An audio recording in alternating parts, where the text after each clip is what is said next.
Pinanatili ng Pag-ibig Fund ang mababang 3% interes sa housing loans sa kabila ng pagtaas ng price ceilings para sa socialized housing projects sa bansa. Narito ang aking report.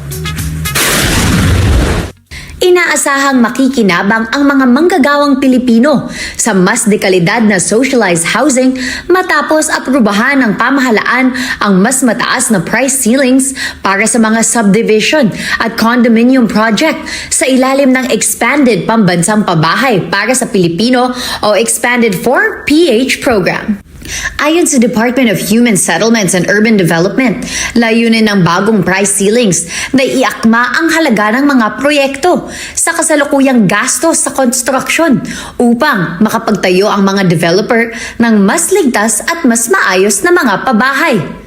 Batay sa bagong panuntunan, ang maximum selling price ng socialized house and lot units ay itinakda sa hanggang 750,000 piso, habang maaaring umabot sa hanggang 2 milyong piso ang ilang socialized condominium unit, partikular sa mga highly urbanized areas. Samantala, tiniyak ng Pag-ibig Fund na mananatiling abot kaya ang housing loans sa ilalim ng Expanded 4PH. Ayon kay Pag-ibig Fund Chief Executive Officer Marilyn C. Acosta, patuloy na mag-aalok ang ahensya ng 3% interest rate para sa mga kwalipikadong miyembro. Sa ilalim ng programa, maaaring bumaba sa mahigit 4,000 piso ang buwanang hulog para sa house and lot units at mahigit 8,000 piso naman para sa condominium units.